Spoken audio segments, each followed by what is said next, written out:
한국은 절대 선진국이 될 수 없습니다. 이게 그들의 입에서 나온 말이었습니다. 기술도 없고 자원도 없고 그냥 따라만 하던 나라. 그들이 한국을 평가하던 방식은 늘 그랬죠. 싸구려 조립만 하던 나라. 미국 없으면 아무것도 못하는 나라. 그래서 우린 늘 무시당했습니다. 중국엔 끼이고 일본에 밀리고 미국에 종속된 나라로 취급당했죠. 하지만 그게 끝이 아니었습니다. 지금 그들이 가장 두려워하는 이름은 바로 대한민국입니다. 한국이 한마디 하자 판이 뒤집혔고 한국이 움직이자 세계가 멈췄습니다. 그들이 말하던 후진국이 이제는 게임의 룰을 바꾸고 있습니다. 그리고 지금 한국을 가장 무시했던 자들이 고개를 숙이고 한국 앞에 서 있습니다. 지금부터 여러분께 보여드릴 이 이야기는 한 미국 고위 관료의 충격 고백이자 대한민국이 어떻게 세계를 뒤흔들었는지에 대한 진짜 기록입니다. 사연을 듣고 좋아요. 댓글 남겨주시면 큰 힘이 됩니다. 저는 애나 윈터입니다. 미국 국방부 기술안보 부차관보로 일하고 있죠. 53년을 살아오면서 20년 넘게 정보기관에서 일했어요. CIA에서 시작해서 미국의 안보를 위해 달려왔습니다. 하지만 제 인생에는 하나의 금기가 있었어요. 바로 한국이라는 나라였습니다. 그날도 평소와 같은 월요일 아침이었어요. 자문관 제임스 리가 조심스럽게 제 사무실 문을 두드렸습니다. 애나, 한국 측에서 방위비 분담금 협상을 요청했습니다. 순간 제 손에 쥔 펜이 딱 소리를 내며 부러졌어요. 한국이라는 단어만 들어도 온몸에 소름이 돋았습니다. 그 나라 이름을 제 앞에서 다시는 언급하지 마세요. 제임스는 당황스러운 표정을 지었죠. 저와 3년째 일하고 있지만 제가 왜 한국을 이렇게 거부하는지 정확한 이유는 모를 겁니다. 하지만 저는 알고 있어요. 15년 전 그날의 기억을 말이죠. 2008년 겨울 저는 CIA 동아시아 팀장이었습니다. 북한 핵시설 정보 수집을 위한 한미 합동작전을 지휘하고 있었어요. 제가 직접 훈련시킨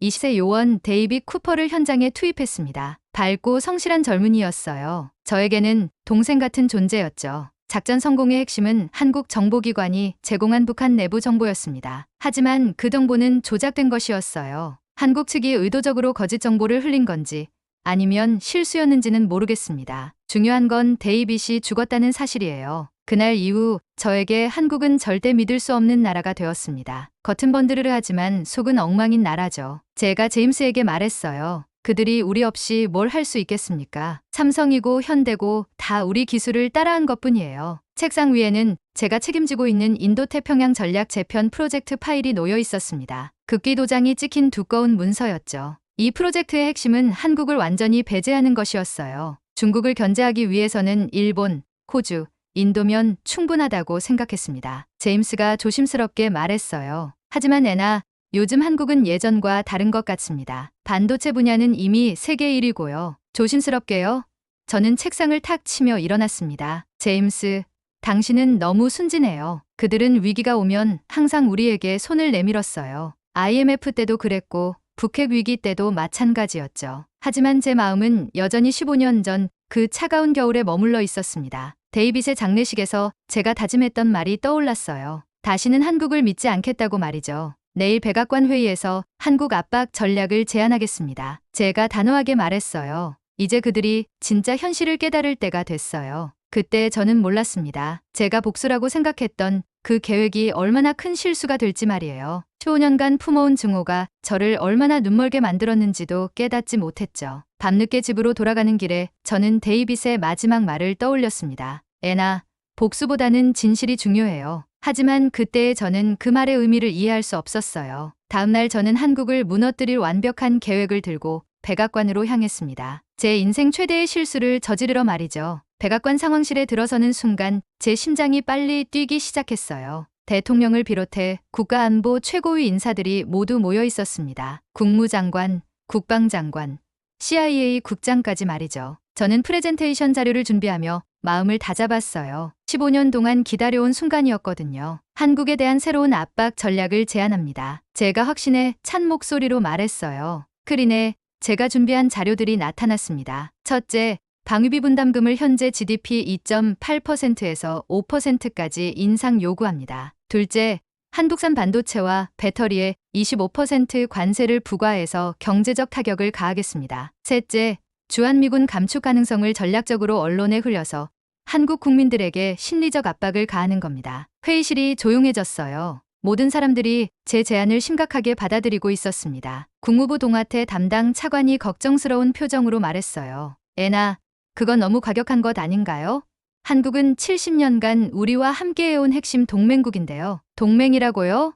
저는 비웃듯 말했습니다. 의자에서 일어나 회의실을 천천히 걸으면서 말을 이었어요. 그들은 우리가 필요할 때만 동맹을 들먹입니다. 진짜 위기가 오면 결국 무릎을 꿇고 협상 테이블에 나오게 되어 있어요. 대통령의 수석 보좌관이 관심을 보였습니다. 구체적인 타임라인은 어떻게 생각하십니까? 3개월 내에 가시적인 결과를 보실 수 있을 겁니다. 저는 자신만만하게 답했어요. 크린의 한국의 경제 지표들을 띄우면서 설명했습니다. 한국 경제의 수출 의존도는 40%가 넘어요. 미국이 압박하면 그들은 경제적 타격을 감당할 수 없습니다. CIA 국장이 신중하게 말했어요. 하지만 애나, 최근 정보에 따르면 한국이 중국, 유럽과의 관계를 다변화하고 있다는 징후들이 있는데요. 일시적인 몸부림일 뿐입니다. 저는 단호하게 대답했어요. 핵심 기술과 안보는 결국 우리에게 의존할 수밖에 없거든요. 그들이 아무리 발버둥 쳐도 마찬가지예요. 그때 저는 정말로 확신했어요. 한국이 굴복할 거라고 말이죠. 1997년 IMF 외환위기 때처럼 결국 우리에게 도움을 요청할 거라고 생각했습니다. 대통령이 고개를 끄덕이며 말했어요. 좋습니다. 하지만 단계적으로 진행하도록 하죠. 국제적 파장을 최소화하면서요. 회의가 끝나고 복도를 나서는데 제임스가 저를 붙잡았어요. 애나, 정말 괜찮을까요? 제가 본 최신 보고서들을 보면 요즘 한국이 예전과 많이 달라졌는데요. 저는 걸음을 멈추고 돌아봤습니다. 복도의 형광등이 제 차가운 표정을 더욱 날카롭게 만들고 있었어요. 제임스, 당신은 그 나라가 우리 요원을 죽게 만든 걸 보지 못했어요. 저는 봤습니다. 데이빗이 죽어가는 모습을. 그들의 거짓말과 배신을 이 눈으로 직접 봤다고요. 엘리베이터에 올라타면서 저는 마지막으로 말했어요. 이번엔 그들이 진짜 무릎을 꿇게 만들 겁니다. 더 이상 우리를 우롱하지 못하게요. 15년을 기다렸어요. 이제 그들이 대가를 치를 때입니다. 엘리베이터 문이 닫히는 순간 저는 승리의 미소를 지었어요. 드디어 데이빗의 원수를 갚을 수 있을 거라고 생각했습니다. 하지만 그때 저는 몰랐어요. 제가 상대하려는 한국이 15년 전 그 나라가 아니라는 걸 말이죠. 저의 편견과 증오가 얼마나 현실을 왜곡시켰는지도 깨닫지 못했습니다. 집으로 돌아가는 길에 저는 이미 한국이 굴복하는 모습을 상상하고 있었어요. 하지만 몇 주 후 저는 완전히 다른 현실과 마주하게 될 줄은 꿈에도 몰랐습니다. 3주가 지난 월요일 아침이었어요. 평소처럼 사무실에 출근해서 컴퓨터를 켜는 순간 저는 경악했습니다. 모니터에 나타난 뉴스 헤드라인들을 보고 말이죠. 이게 대체 무슨 일입니까? 제가 소리쳤어요. 손에 들고 있던 커피잔이 덜덜 떨리고 있었습니다. 화면에는 믿을 수 없는 뉴스들이 연달아 떠오르고 있었어요. SK와 독일, 프랑스, 네덜란드와 차세대 메모리 반도체 10년 독점 공급 계약을 체결했다는 뉴스. 삼성전자가 유럽연합과 3나노 파운드리 생산 라인을 벨기에에 구축한다는 협약. 총 투자액이 200억 달러라고 했어요. 현대차그룹은 중동 6개국과 전기차 및 수소차 독점 공급 계약을 맺었다고 했습니다. 향후 5년간 100만 대 규모라고 하더군요. 제임스가 급하게 문을 열고 들어왔어요. 얼굴이 창백했고 손에는 긴급 보고서가 들려 있었습니다. 애나, 더 심각한 소식이 있어요. 엔비디아 CEO 젠슨 황이 어제 비밀리에 한국을 방문했습니다. 뭐라고요? 제 얼굴이 하얗게 질렸어요. 의자에서 벌떡 일어났습니다. 엔비디아가 우리 정부 몰래요? 삼성과 차세대 AI 칩 공동개발 및 HBM 메모리 장기 공급 계약을 체결했다고 합니다. 백악관이나 상무부에도 사전 통보 없이요. 계약 규모만 300억 달러가 넘는다고 해요. 저는 화가 나서 회의 테이블에 놓인 서류 뭉치를 집어던졌어요. 종이들이 공중에 흩날리며 바닥에 떨어졌습니다. 지금 이게 농담 같나요?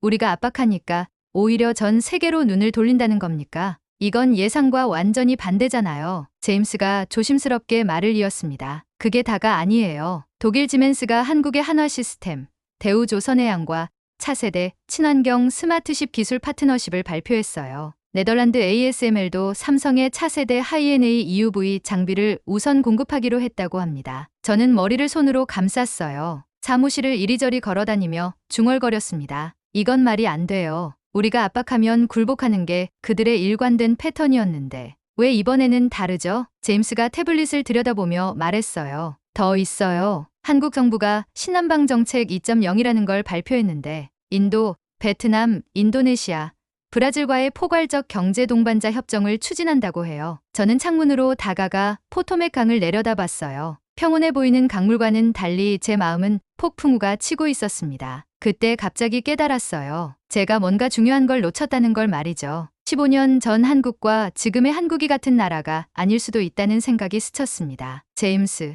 우리가 뭘 놓쳤을까요? 제임스가 진지한 표정으로 말했어요. 애나, 우리가 건드린 건 이제 더 이상 과거의 한국이 아니에요. 그들은 이미 오래전부터 이런 상황에 대비하고 있었던 것 같아요. 저는 주먹을 꽉 쥐었습니다. 처음으로 의구심이 들기 시작했어요. 15년 전 데이빗의 죽음 이후 품어온 복수심이 오히려 저를 함정에 빠뜨린 건 아닐까 하는 생각이 말이죠. 하지만 아직은 그 생각을 받아들일 준비가 되어 있지 않았어요. 제가 15년간 믿어온 모든 것이 잘못되었다는 걸 인정하기엔 너무 힘들었거든요. 창밖으로 보이는 포토맥 강은 여전히 평온하게 흘러가고 있었지만 제 마음은 요동치고 있었습니다. 뭔가 큰 변화가 시작되고 있다는 걸 느꼈어요. 하지만 그게 어떤 변화인지는 아직 몰랐습니다. 2개월 후 저는 폴란드 바르샤바에 있었어요. 겨울의 차가운 바람이 비스툴라 강을 가로지르며 불고 있었습니다. 로키드 마틴과 레이시온의 최고 간부들과 함께 폴란드 국방부를 방문한 목적은 간단했어요. F-30 전투기 추가 도입과 패트리어트 미사일 시스템 업그레이드 계약을 논의하기 위해서였죠. 총 150억 달러 규모의 대형 계약이었습니다. 저는 이 성과로 한국 압박 전략의 정당성을 입증하려 했어요. 보세요.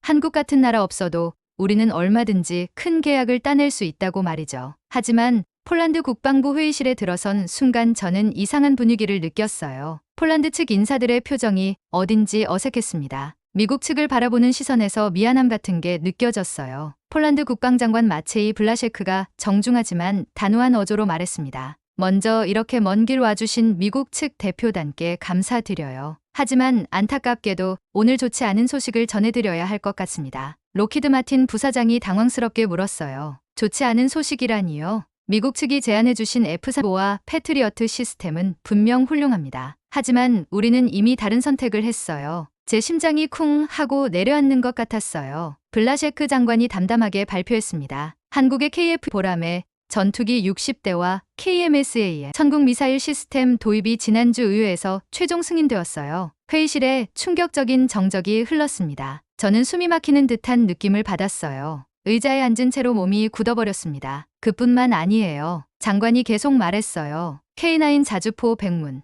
K2 흑표 전차 50대, 그리고 한국형 차세대 구축함 기술 도입 계약도 함께 체결했습니다. 총 계약 규모는 180억 달러예요. 저는 떨리는 목소리로 물었어요. 언제부터 이런 협상이 진행된 겁니까? 정확히 3개월 전부터입니다. 블라시크 장관이 의미심장한 미소를 지으며 말했어요. 미국이 한국에 대한 압박 정책을 시작했을 때 한국 측에서 적극적으로 유럽 각국에 접근해 왔거든요. 제가 한국을 압박하기 시작한 바로 그때부터였어요. 폴란드 국방차관이 추가로 설명했습니다. 한국 무기 시스템의 성능은 이미 우크라이나 전쟁에서 입증되었고 가격 대비 성능도 뛰어나요. 무엇보다 기술 이전과 현지 생산까지 허용해 주어서 우리 방산업계 발전에도 큰 도움이 됩니다. 그때 장관이 치명적인 한마디를 더했어요. 노르웨이, 체코, 루마니아, 핀란드도 비슷한 결정을 내렸다고 들었어요. 유럽 전체가 방산 시장의 다변화를 추진하고 있거든요. 저는 완전히 멍해졌어요. 제가 한국을 압박하는 동안 전 유럽이 한국을 선택하고 있었다는 거잖아요. 폴란드를 떠나는 에로티 항공기 안에서 저는 창밖의 구름을 바라보며 깊은 생각에 잠겼어요. 15년 전 죽어간 후배 데이빗의 얼굴이 떠올랐습니다. 데이빗은 늘 말했어요. 애나,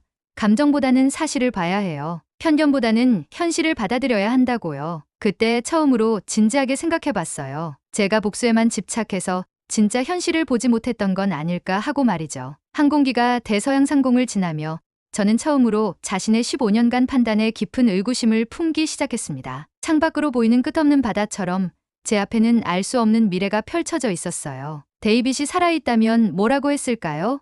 아마 이렇게 말했을 거예요. 애나, 이제 그만 과거에서 벗어나세요. 폴란드에서 돌아온 그날 저녁, 제 버지니아 알렉산드리아 자택에서 일어난 일이에요. 조지타운 스타일의 2층 벽돌집은 제가 15년 전부터 혼자 살아온 공간이었습니다. 거실 벽면에는 CIA 시절의 공로상들과 펜타곤에서 받은 표창장들이 걸려 있었어요. 하지만 개인적인 사진은 거의 없었습니다. 오직 책상 위에 놓인 동생 클레어와의 어린 시절 사진 한 장뿐이었죠. 오랜만에 동생 클레오와 화상 통화를 하기로 했어요. 클레오는 시애틀에서 간호사로 일하고 있었는데 5년 전 교통사고로 남편을 잃은 후 심각한 우울증에 시달리고 있었거든요. 언니, 화면 속 클레오의 얼굴에는 오랜만에 밝은 미소가 떠올라 있었어요. 예전에 생겨 없던 모습과는 완전히 달랐습니다. 클레오, 얼굴이 많이 좋아 보이네. 제가 놀라며 말했어요. 뭔가 특별한 치료를 받고 있는 거야? 아니야, 언니.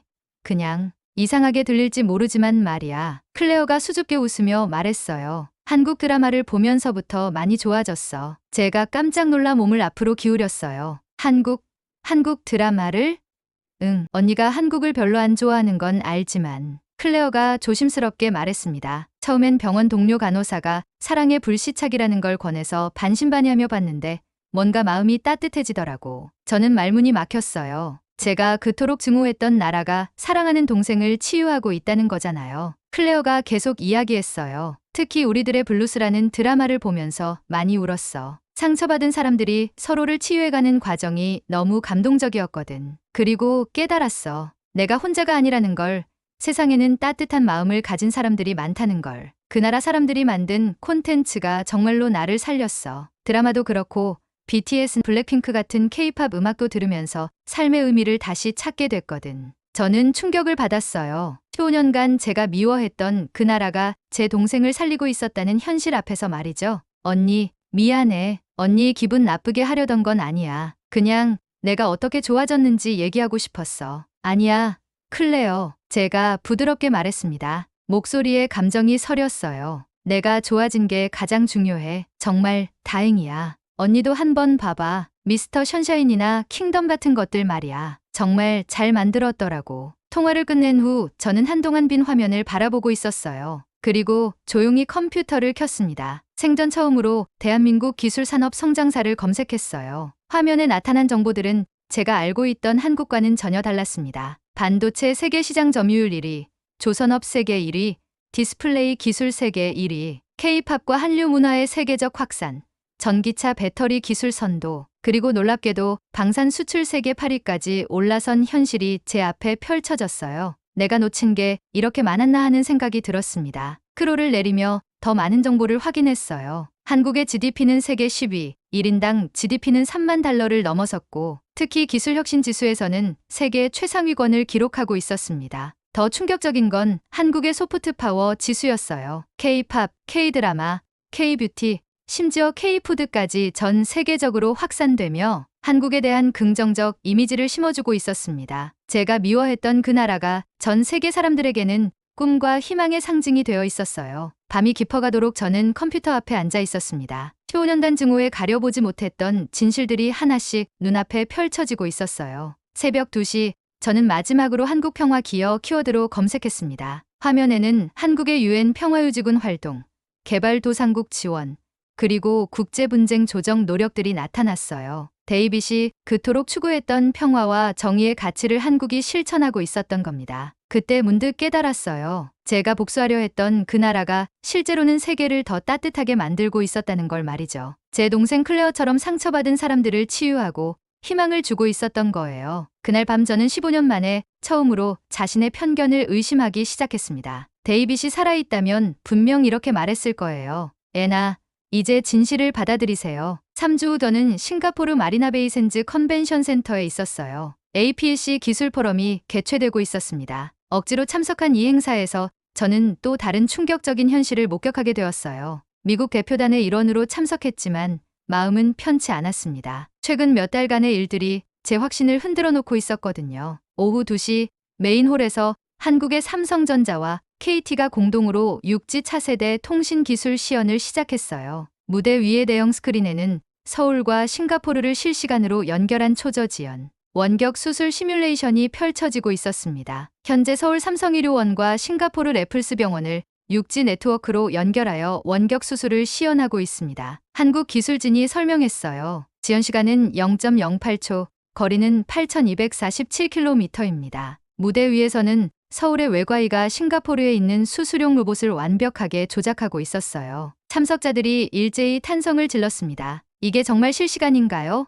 중간에 데이터 압축이나 편집은 없는 건가요? 독일 지멘스 CEO가 놀라며 질문했어요. 네, 완전한 실시간입니다. 한국 대표단이 자신 있게 답했습니다. 우리의 6G 네트워크 기술과 차세대 리튬 실리콘, 나노와이어 배터리 기술, 그리고 AI 기반 예측 알고리즘을 결합한 결과예요. 저는 무대 아래에서 이 광경을 지켜보며 복잡한 심정이었어요. 기술력의 차이가 이렇게 클 줄은 몰랐습니다. 더 놀라운 건 무대에서 내려오는 한국 대표단 주위로 몰려드는 각국 인사들의 모습이었어요. 한국의 기술력이 이 정도일 줄 정말 몰랐네요. 프랑스 국방부 차관이 감탄하며 말했습니다. 우리도 즉시 협력 방안을 논의하고 싶어요. 캐나다도 마찬가지입니다. 특히 원격 의료 기술은 우리 북부 지역에 절실히 필요한 기술이거든요. 캐나다 보건부 장관이 적극적으로 나섰어요. 일본 소프트뱅크 회장까지도 한국과의 6G 기술 협력을 적극 검토하겠습니다며 명함을 주고받고 있었습니다. 저는 그 모습을 보며 충격을 받았어요. 미국이 한국을 압박하는 동안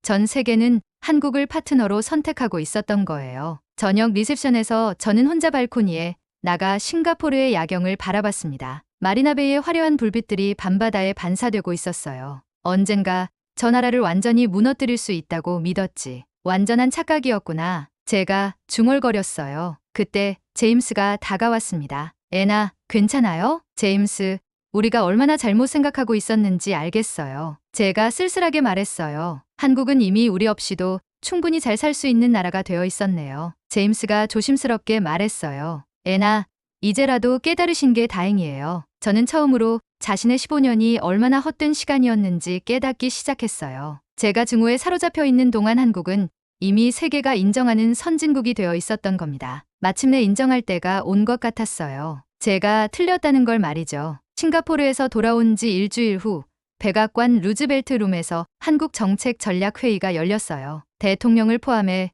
국가안보의 핵심 멤버들이 모인 가운데 저는 제가 주도했던 한국 압박 전략의 결과를 보고해야 했습니다. 회의실 분위기는 무겁고 차가웠어요. 애나, 한국 압박 전략의 효과는 어떻습니까? 대통령이 직접적으로 물었어요. 3개월 전 당신이 약속했던 결과가 나왔나요? 저는 잠시 침묵했습니다. 회의실의 모든 시선이 제게 집중되었어요. 벽시계 초침 소리만이 정적을 깨뜨리고 있었습니다. 실패했습니다. 제가 조용하지만 분명하게 말했어요. 뭐라고요? 국방장관이 놀란 표정으로 물었습니다. 한국을 압박한 전략은 완전한 실패였어요. 제가 더 분명하게 말했습니다. 의자에서 일어서서 회의실을 둘러보며 말했어요. 그들은 무너진 게 아니라 오히려 더 강해졌어요. 우리가 압박하는 동안 그들은 전 세계와 새로운 파트너십을 구축했고 결과적으로 미국이 고립되는 상황을 만들었습니다. 대통령이 얼굴을 찌푸리며 물었어요. 그게 무슨 말입니까? 구체적으로 설명해 보시오. 유럽 주요국들이 한국산 무기 시스템을 도입하기 시작했고 반도체와 배터리 분야에서는 한국이 미국을 우회하는 글로벌 공급망을 구축했어요. 심지어 우리 기업들까지도 한국과의 협력을 선택하고 있습니다. 제가 보고서를 펼치며 설명했어요. 국무장관이 우려스럽게 말했습니다. 그렇다면 우리가 중국 견제를 위해 구축하려던 아시아 전략도 심각한 타격을 받았어요. 제가 고개를 끄덕였습니다. 일본도 한국과의 관계 개선에 나서고 있고 인도와 호주도 한국을 중요한 파트너로 인식하기 시작했어요. 우리가 의도했던 것과는 정반대의 결과가 나온 겁니다. 회의실에 무거운 침묵이 흘렀어요. 대통령이 심각한 표정으로 말했습니다. 그렇다면 이제 어떻게 해야 하나요? 저는 깊게 숨을 들이쉬었어요. 무엇보다 먼저 사과해야 합니다. 그리고 한국을 동등한 파트너로 인정하고 상호 존중을 바탕으로 한 새로운 관계를 구축해야 해요. 회의가 끝난 후 저는 사무실로 돌아가 컴퓨터를 켰어요. 오랫동안 망설이다가 한국 대사관 공식 이메일 주소를 찾아 메시지를 작성하기 시작했습니다. 주미 대한민국 대사관 관계자분께 저는 미 국방부 기술안보 부차관보 애나 윈터입니다. 개인적인 편견과 과거의 상처로 인해 양국 관계 발전을 저해하고 한국에 대해 부당한 압박 정책을 추진한 점을 진심으로 사과드려요. 15년 전의 개인적 경험이 제 판단을 흐리게 했고 이로 인해 한국의 진정한 발전과 성취를 보지 못했습니다. 이제는 과거의 오만함을 뒤로하고 상호 존중을 바탕으로 한 진정한 협력자가 되고 싶어요. 한국은 이미 세계가 인정하는 기술 강국이자 문화 대국임을 인정합니다. 미국도 이 사실을 겸허하게 받아들이고 새로운 관계를 시작해야 한다고 생각해요. 존경과 사과의 마음을 담아 애나 윈터. 메일을 보낸 지 사흘 후 예상보다 빠르게 답장이 왔어요. 짧지만 깊은 의미가 담긴 따뜻한 메시지였습니다. 윈터 부차관보님께 진정성 있는 사과의 말씀 감사드려요. 과거의 오해를 바탕으로 한 정책들로 인해 양국 관계가 어려움을 겪었지만 진심 어린 반성과 사과는 새로운 시작의 토대가 될 수 있다고 믿습니다. 한미 양국은 70년 이상 함께해온 소중한 동맹이에요. 앞으로는 상호 존중과 신뢰를 바탕으로 동등한 파트너십을 발전시켜 나가기를 희망합니다. 진심은 언제나 통한다고 믿으며 그 진심을 오래도록 기억하겠습니다. 주미 대한민국 대사관. 답장을 읽으며 저는 15년 만에 처음으로 마음의 평화를 느꼈어요. 복수와 증오가 아닌 이해와 존중이 진정한 힘이라는 걸 깨달았습니다. 6개월 후 저는 펜타곤 신관 5층 회의실에 있었어요. 새롭게 신설된 한미전략협력 태스크포스의 수석으로 임명되었습니다. 이 태스크포스는 양국 관계를 완전히 새롭게 정립하기 위해 만들어진 조직이었어요. 오늘은 한국 정부 대표단과의 첫 공식 회의 날이었습니다. 오전 10시 회의장 문이 열리며 한국 대표단이 들어왔어요. 저는 그들의 모습에서 6개월 전과는 완전히 다른 분위기를 감지했습니다. 더 이상 미국의 눈치를 보거나 주눅 들지 않았어요. 당당하고 자신감 넘치는 모습이었고 동시에 품격 있는 여유까지 느껴졌습니다. 한국 대표단장인 외교부 차관이 정중하면서도 단호한 어조로 말했어요. 한미 관계를 21세기에 맞게 새롭게 정립하기 위해 이 자리에 왔어요. 하지만 분명히 말씀드리고 싶은 건 과거와 같은 일방적인 요구나 압박은 더 이상 받아들이지 않겠다는 점입니다. 우리는 상호 존중을 바탕으로 한 동등한 파트너로서 협력하고 싶어요. 저는 고개를 끄덕였습니다. 전적으로 동감해요. 상호 존중과 신뢰를 바탕으로 한 진정한 협력이 되어야겠죠. 과거의 잘못된 접근 방식에 대해서는 다시 한번 사과드립니다. 한국 측 과학기술정보통신부 차관이 자료를 펼치며 말했어요. 한국은 이제 육지 통신, 차세대 반도체, 양자 컴퓨팅, 우주항공, 바이오에스 등 첨단 기술 분야에서 세계 최고 수준의 경쟁력을 보유하고 있어요. 미국과의 협력도 환영하지만 기술 동속이 아닌 상호 보완적 협력을 원합니다. 회의 진행 과정에서 저는 한국의 기술력과 전략적 사고의 깊이에 감탄했어요. 그들은 단순히 기술 개발에만 집중한 게 아니라 글로벌 가치사슬 전반에 걸쳐 영향력을 확대하고 있었습니다. 특히 K컬처의 소프트 파워와 첨단 기술의 하드 파워를 결합한 통합적 접근이 인상적이에요. 제가 솔직하게 말했습니다. 이런 전략적 사고는 미국도 배워야 할 부분이라고 생각해요. 한국 국방부 차관이 분명하게 말했어요. 미국과의 안보 협력은 계속 중요하게 생각하지만 한국도 이제 독자적인 방산 기술과 수출 역량을 갖추고 있어요. 일방적인 의존 관계가 아닌 상호 보완적 파트너십을 원합니다. 오후 회의에서는 구체적인 협력 방안들이 논의되었어요. 한국 측은 철저히 준비된 자료와 명확한 입장을 제시했습니다. 더 이상 미국의 제안을 일방적으로 수용하는 게 아니라 대등한 협상 파트너로서 자신들의 조건과 요구사항을 당당하게 제시했어요. 회의가 끝난 후 제임스가 제게 다가왔습니다. 정말 다행이에요. 이제 한국을 제대로 이해하고 존중할 줄 아는 사람이 이 자리에 앉아 있으니까요. 저는 창밖을 바라보며 조용히 중얼거렸어요. 나는 그 나라를 무너뜨리려 했지만 결국 나를 무너뜨리고 다시 세워준 건 그들의 진심과 성실함이었네요. 포토맥 강이 여전히 평온하게 흘러가고 있었어요. 복수와 편견의 감옥에서 벗어나 마침내 현실을 있는 그대로 볼 수 있게 된 거죠. 한국은 더 이상 약소국이 아니었어요. 세계가 인정하는 기술 강국이자 문화 대국이며 무엇보다 존중받는 진정한 파트너였습니다. 그리고 저는 이제야 그 진실을 온전히 받아들일 수 있게 되었어요. 진정한 강국이란 누군가를 무릎 꿇리는 게 아니라 상대방의 마음을 움직이는 거라는 깨달음과 함께 말이죠. 1년 후 저는 한국을 공식 방문했어요. 인천공항에 내려 서울로 향하는 길에서 바라본 스카이라인은 제 편견을 완전히 무너뜨렸습니다. 진심은 통했고 존중은 존중을 낳았어요. 한국은 그 누구도 무릎 꿇리지 않았습니다. 단지 자신들의 길을 묵묵히 그리고 성실하게 걸어왔을 뿐이었어요. 그 진심과 노력이 결국 세계를 움직였고 심지어 가장 완고한 적대자인 저의 마음까지 변화시켰습니다. 이것이 진정한 강국의 모습이었어요. 힘으로 굴복시키는 게 아니라 진심으로 감동시키는 것. 그것이 21세기 대한민국이 세계에 보여준 새로운 리더십의 모델이었습니다.